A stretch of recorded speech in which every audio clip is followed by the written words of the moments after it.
also had his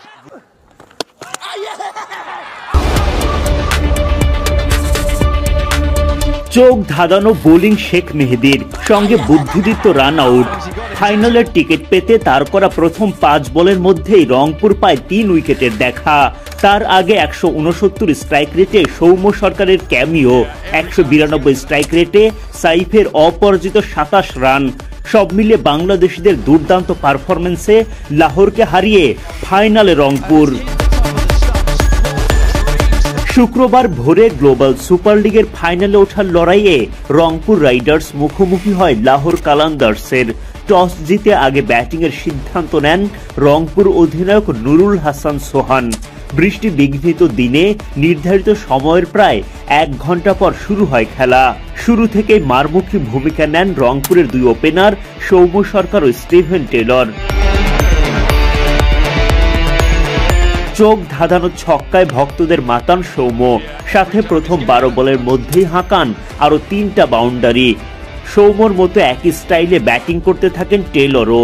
প্রথম 4 ওভারে বিনা উইকেটে রংপুর তোলে 46 রান।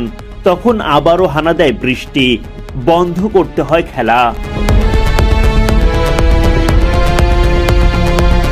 বৃষ্টির বাধা টপকে শুরু হয় খেলা। ইনিংসের দৈর্ঘ্য নেমে আসে 16 ওভারে, সাথে নেমে আসে রংপুরের জন্য দুর্ভাগ্য।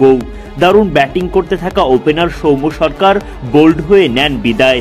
ফেরার আগে 13 বলে 3, 4 ও 1 ছক্কায় সরকার করেন 22 রান, স্ট্রাইক রেট 169। সৌম্যর বিদায়ের পর সাইফ হাসান এসে জুটি বাঁধেন স্টিভেনের সঙ্গে। সাইফও মারকুটে ভঙ্গিতে ব্যাটিং করতে থাকেন। ফের বৃষ্টির বাধায় লম্বা সময়ের জন্য বন্ধ থাকে খেলা। 9 ওভারে তখন রংপুরের পুঁজি 1 উইকেট হারিয়ে 85 রান। এরপর আর ব্যাটে নামা হয়নি তাদের। বৃষ্টি আইনে লাহোরের সামনে টার্গেট দাঁড়ায় 9 ওভারে 111 রান। এরপর বোলিংয়ে নেমে শুরুতেই ঝলক দেখান শেখ মেহেদী।